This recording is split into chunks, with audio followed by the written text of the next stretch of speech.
الرسول ولا تبطلوا أعمالكم. اعوذ باللہ من الشیطان الرجیم. بسم اللہ الرحمن الرحیم. اللہم صلی علی محمد وعلی آل محمد کما صلیت علی ابراہیم وعلی آل ابراہیم انک حمید مجید.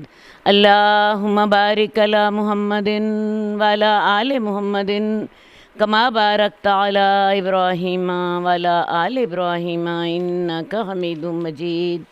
اللہم رب اشرح لی صدری ویسر لی امری واحلل عقدۃ من لسانی یفقہوا قولی. میری ساری بہنوں کو السلام علیکم. اچھا جی، حدیث نمبر 232 انس بن مالک کی حدیث ہے. وہ کہتے ہیں کہ رسول اللہ صلی اللہ علیہ وسلم گھوڑے سے گر پڑے تو آپ کا دایاں پہلو جو تھا وہ زخمی ہو گیا. ہم آپ کے پاس داخل ہوئے، ہم آپ کی عیادت کر رہے تھے تو نماز کا وقت آ گیا. آپ نے ہمیں بیٹھ کر نماز پڑھائی تو ہم نے بھی بیٹھ کر نماز پڑھی.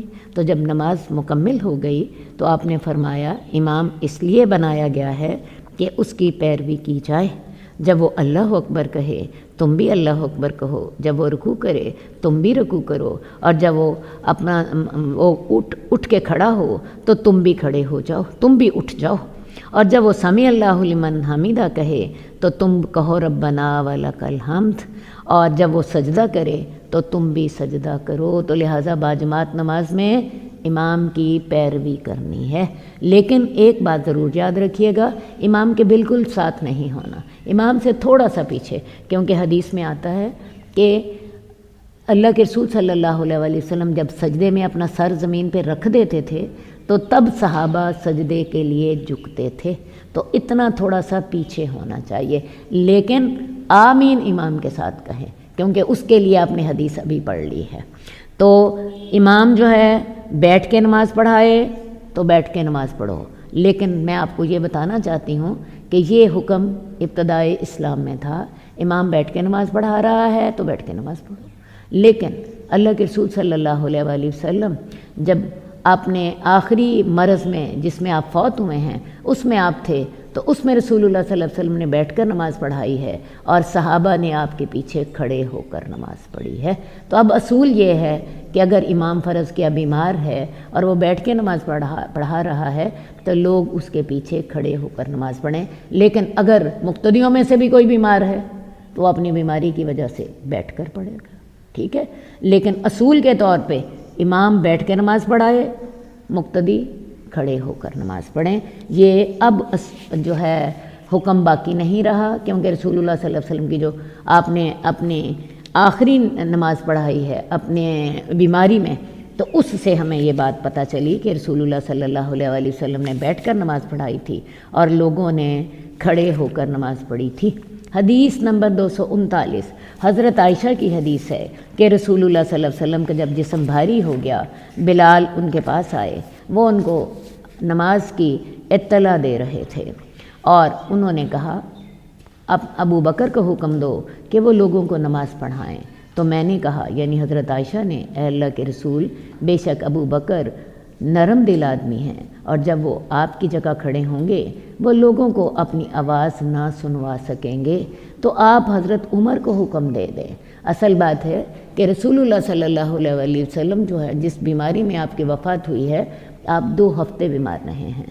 آغاز میں تو آپ بیماری کے باوجود جماعت کراتے رہے، لیکن آخری 5 دن آپ کی طبیعت زیادہ خراب ہو گئی. رسول اللہ صلی اللہ علیہ وسلم پیر کو فوت ہوئے ہیں اور جمعرات کی رات کو آپ اتنے بیمار ہو گئے کہ 2-3 دفعہ آپ نے کوشش کی نماز کے لیے اٹھنے کی، لیکن ہوا یہ آپ بے ہوش ہو جاتے تھے، آپ پر غشی طاری ہو جاتی تھی. تو پھر رسول اللہ صلی اللہ علیہ وآلہ وسلم نے آخر حضرت ابو بکر سے کہا. تو 17 نمازیں حضرت ابو بکر نے آپ کی زندگی میں پڑھائی ہیں.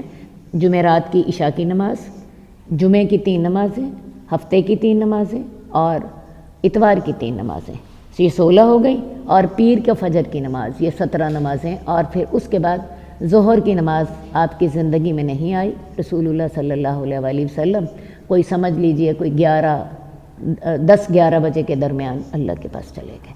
تو حضرت بلال آپ کے پاس آئے اور انہوں نے نماز کے بارے میں بتایا، تو اللہ کے رسول نے کہا ابو بکر کو حکم دو کہ وہ لوگوں کو نماز پڑھائیں۔ تو حضرت عائشہ کہنے لگی، میں نے کہا اللہ کے رسول، ابو بکر تو بڑے نرم دل آدمی ہیں، اور جب وہ آپ کی جگہ پر کھڑے ہوں گے وہ لوگوں کو قرات نہ سنا سکیں گے، تو آپ عمر کو حکم دے دیں۔ اصل بات ہے حضرت ابو بکر نماز میں بہت رویا کرتے تھے، ویسے بھی بہت نرم دل آدمی تھے۔ تو حضرت عائشہ کہنے لگی جب وہ آپ کی جگہ پہ کھڑے ہوں گے تو وہ تو روئیں گے، اور رونے کی وجہ سے ان کی آواز ہی نہیں نکلے گی، وہ لوگوں کو نماز نہیں پڑھا سکیں گے، تو آپ حضرت عمر کو حکم دے دیں۔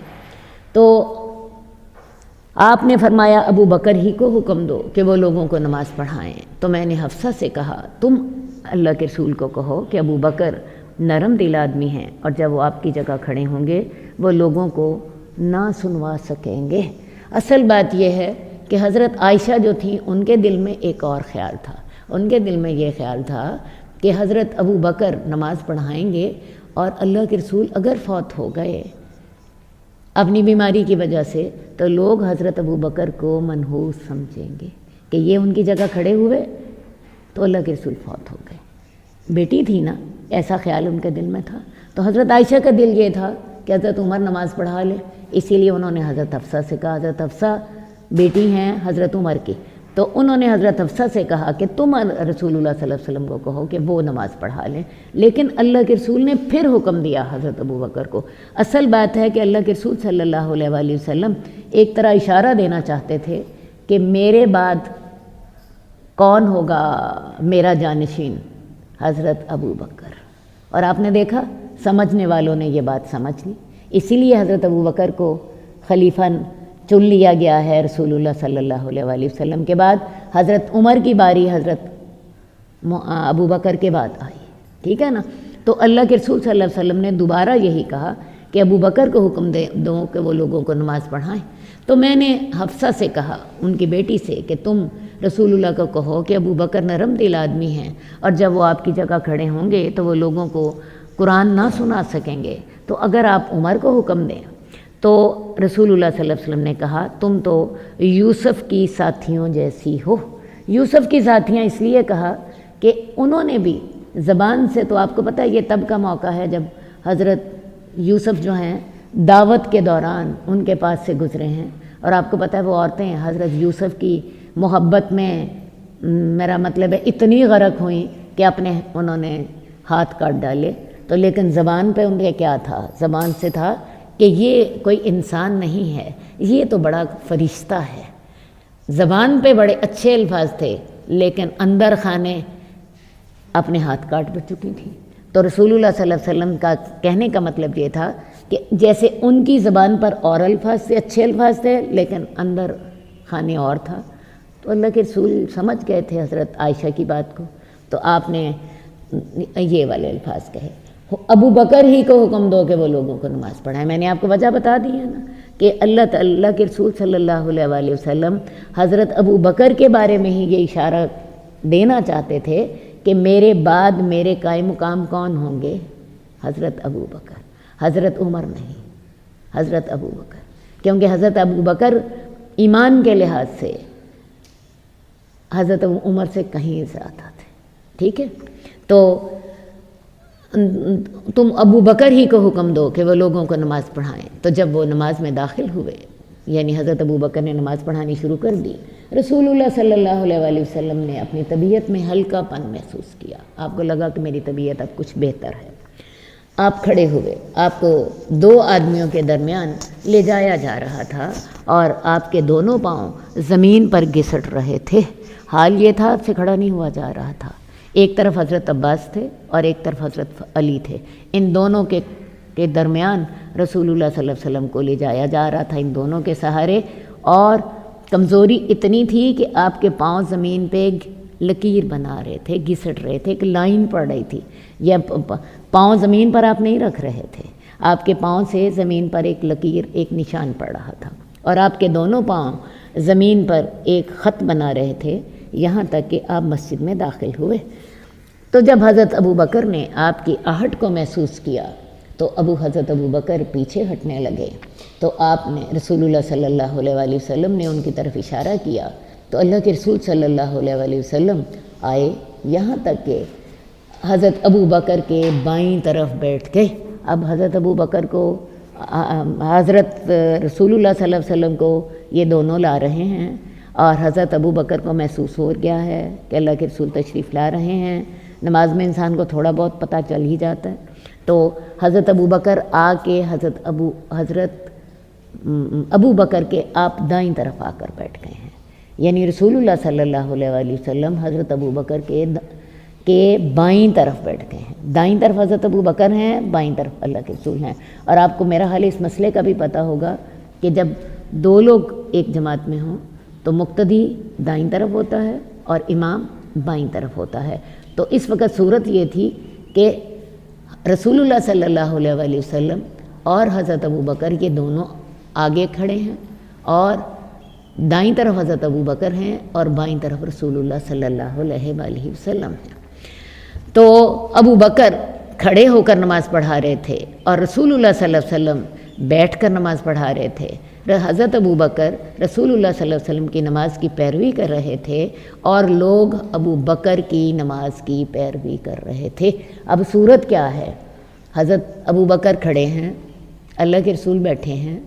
حضرت ابو بکر کس کی نماز کی پیروی کر رہے ہیں؟ رسول اللہ صلی اللہ علیہ وسلم کی نماز کی، اور لوگ حضرت ابو بکر کی نماز کی پیروی کر رہے ہیں، کیونکہ لوگ رسول اللہ صلی اللہ علیہ وسلم کو تو دیکھ ہی نہیں رہے کیونکہ وہ تو بیٹھے ہوئے ہیں۔ تو حضرت ابو بکر رسول اللہ صلی اللہ علیہ وسلم کی پیروی کر رہے ہیں اور لوگ ابو بکر رضی اللہ تعالیٰ عنہ کی پیروی کر رہے ہیں۔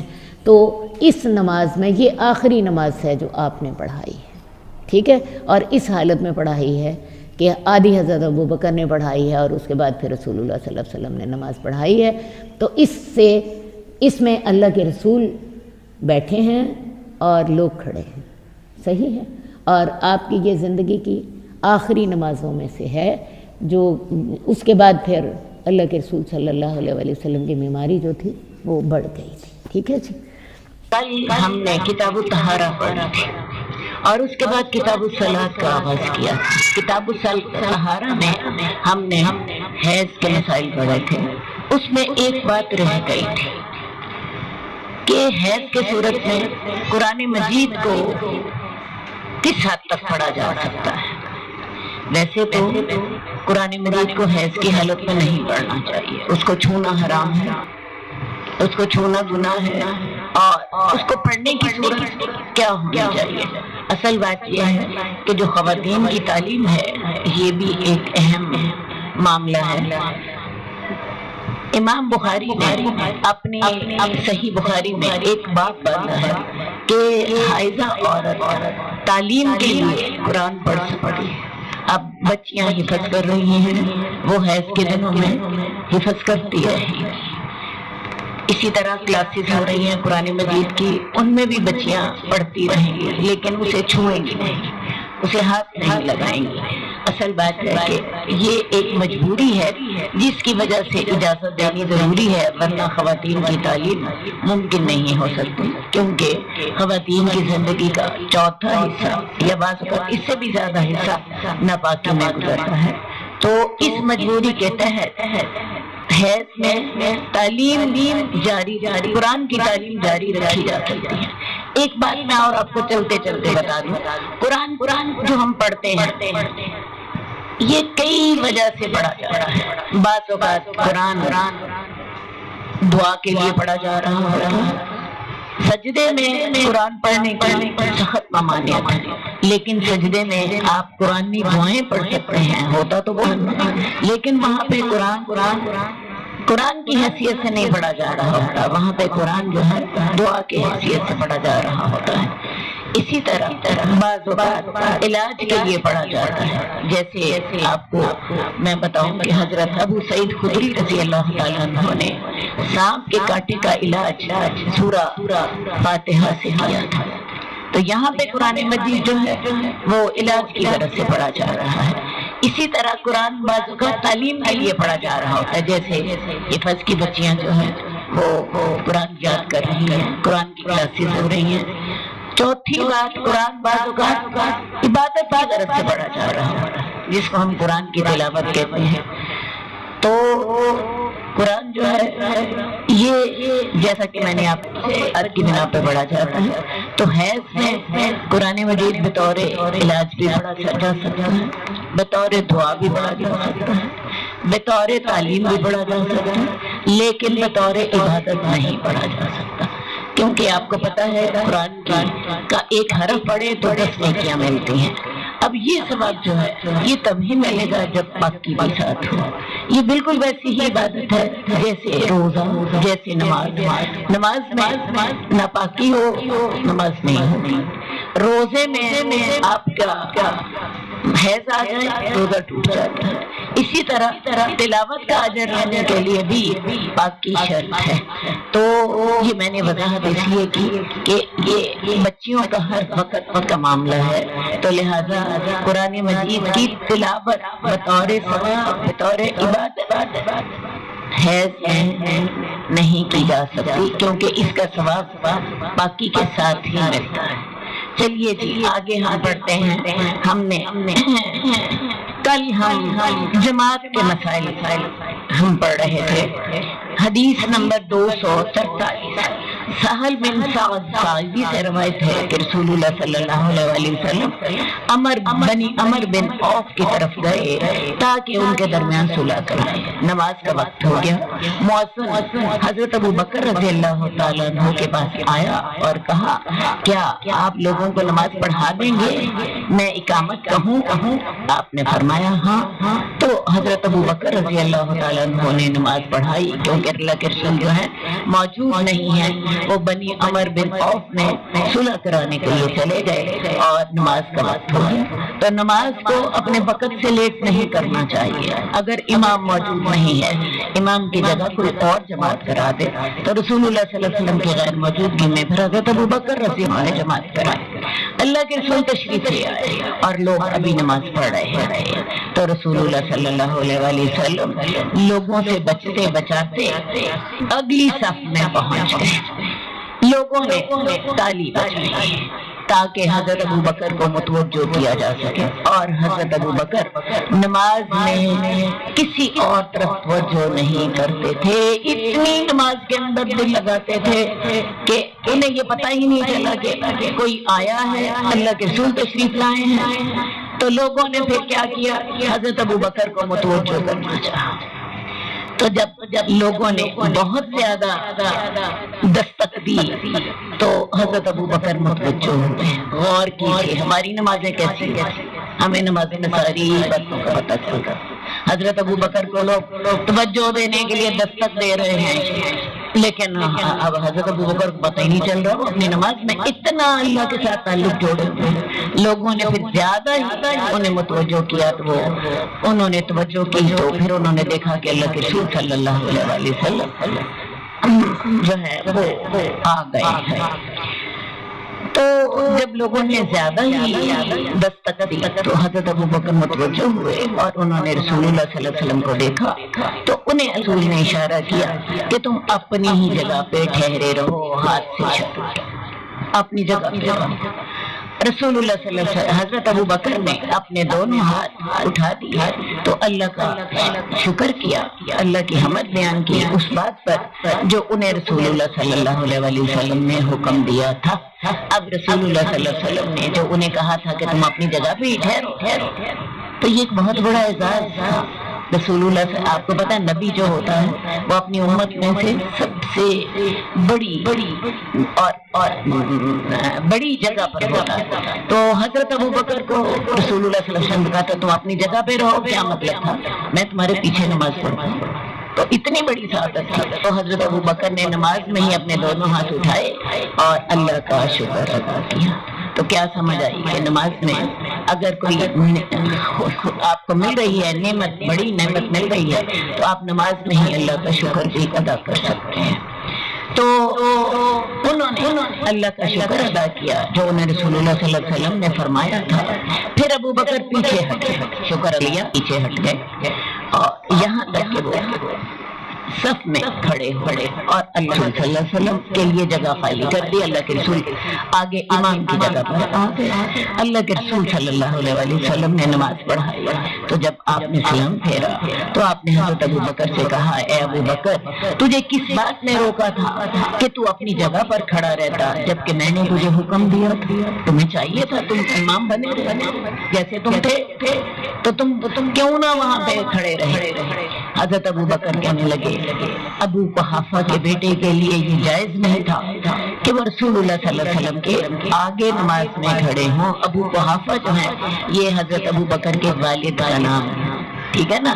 تو یعنی حضرت ابو بکر نے کہا کہ میری یہ حیثیت نہیں تھی کہ رسول اللہ صلی اللہ علیہ وسلم میرے پیچھے نماز پڑھیں.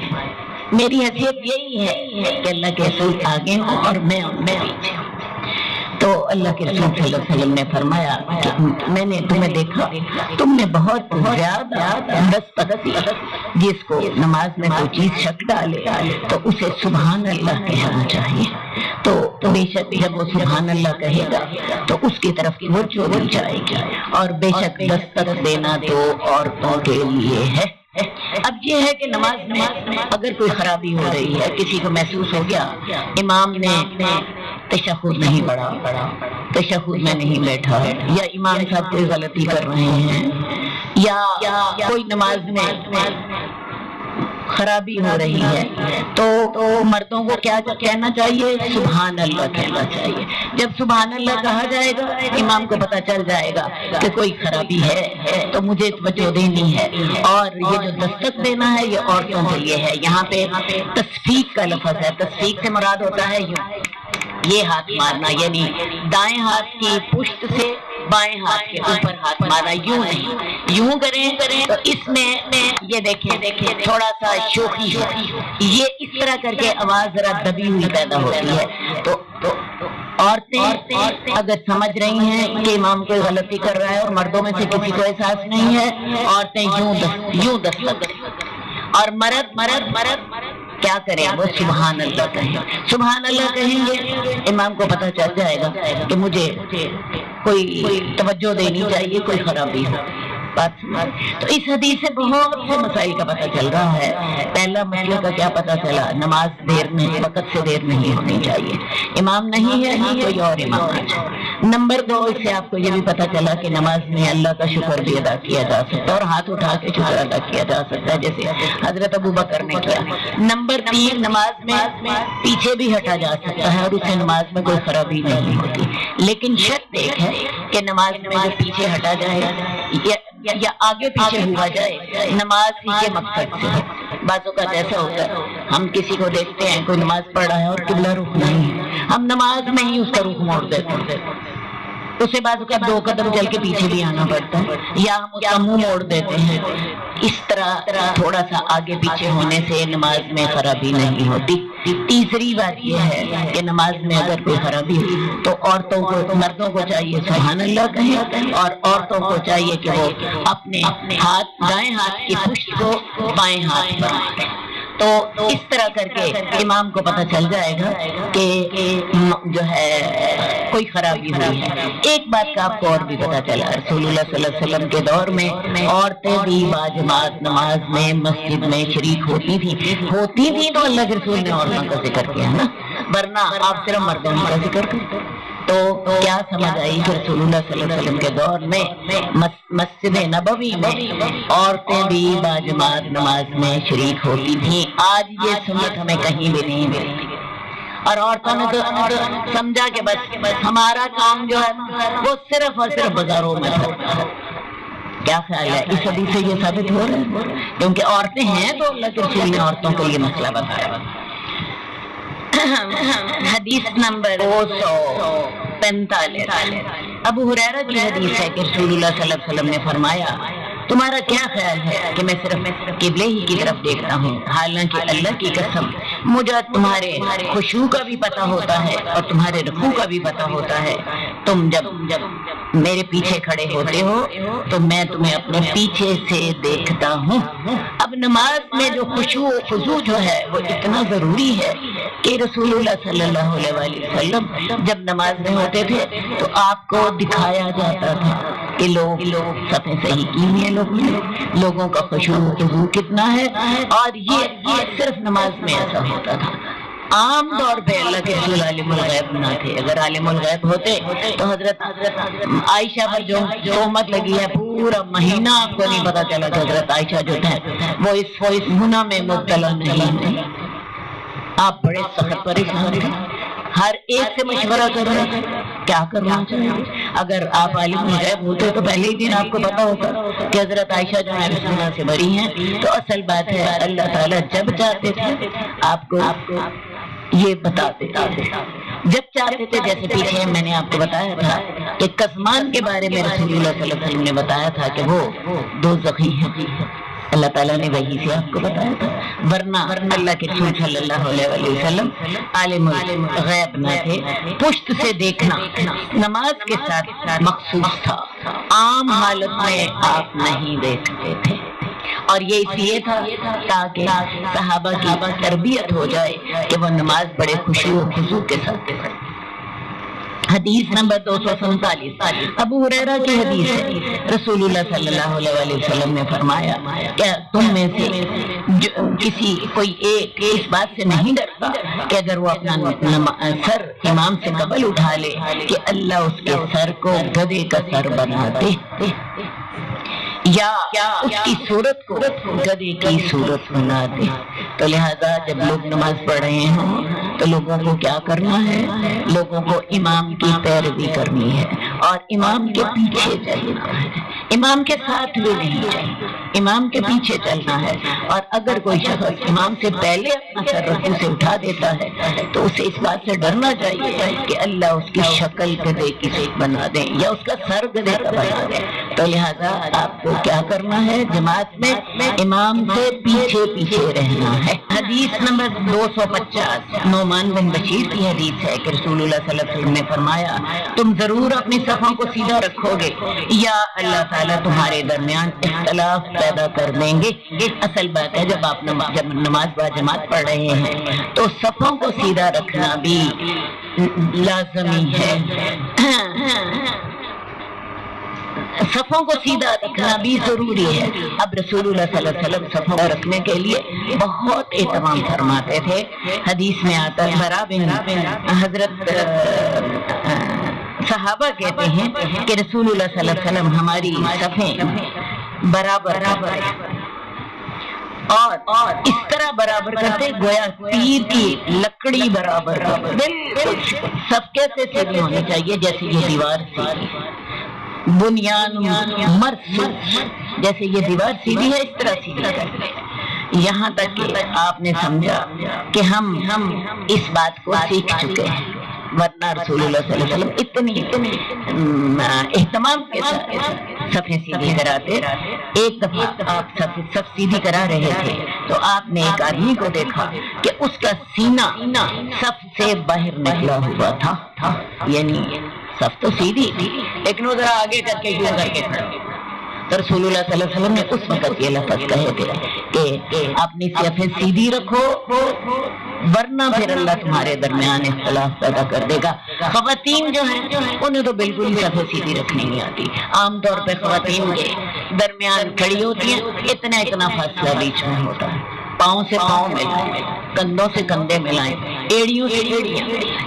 اور دوسری بات صف دائیں طرف سے شروع کی جائے. بعض اوقات ایسا ہوتا ہے کہ صف جو ہے درمیان سے شروع کر دیتے، تو اس لیے ہوتا ہے کہ درمیان کی ہوا زیادہ آ رہی ہے. صف دائیں طرف سے شروع کی جائے اور دائیں طرف شروع کرنے کے بعد اسے بائیں طرف لایا جائے. اسی طرح بعض اوقات درمیان میں کرسیاں رکھ دی جاتی ہیں، کرسیاں جو ہیں بالکل پیچھے چلی جائیں، ان کی صف علیحدہ صف رکھنی چاہیے. صف سیدھی شروع کریں دائیں طرف سے اور اس کو بائیں طرف لائیں. درمیان میں جہاں پہ خالی جگہ ہو وہاں پہ شیطان داخل ہو جاتا ہے، وہاں پہ شیطان داخل ہو جاتا ہے. تو لہذا درمیان میں بالکل خالی جگہ نہ چھوڑیں ورنہ شیطان اپنا رستہ بنا لیتا ہے.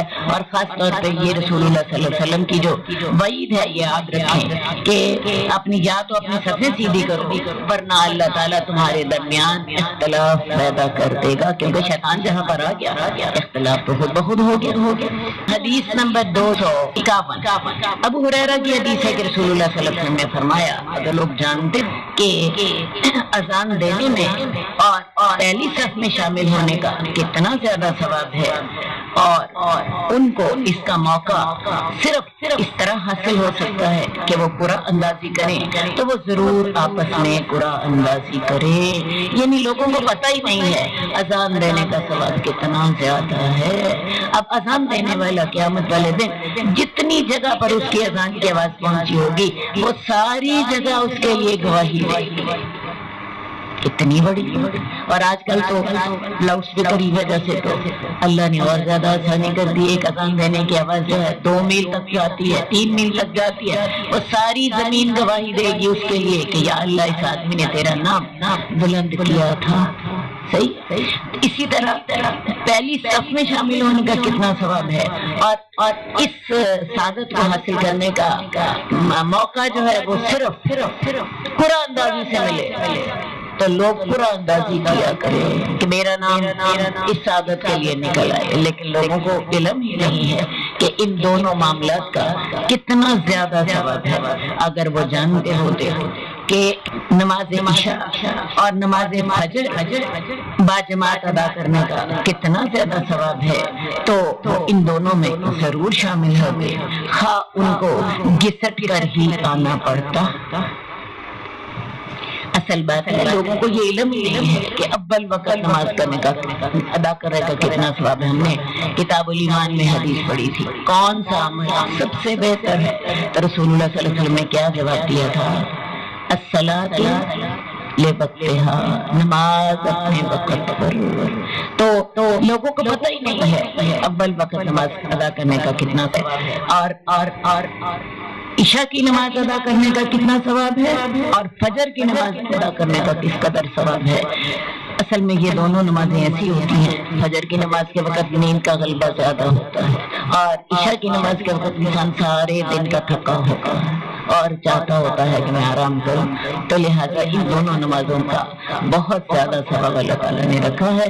اگر لوگوں کو علم ہوتا تو وہ اس کے لیے ضرور آتے، انہیں گھسٹ کر اپنے یہ جو ہے کولوں کے بل گھسٹ کر آنا پڑتا، چل نہ سکتے ہوتے، گھسٹ کر ان کو آنا پڑتا، تو تب بھی وہ ضرور آتے۔ اصل میں لوگوں کو علم نہیں ہے کہ اذان دینے کا ثواب کس قدر ہے، اور پہلی صف کا ثواب کس قدر ہے، اور نماز جلدی پڑھنے کے لیے آنے کا باجماعت نماز پڑھنے کا کس قدر ثواب ہے، اور عشاء کی نماز اور فجر کی نماز کا کس قدر ثواب ہے۔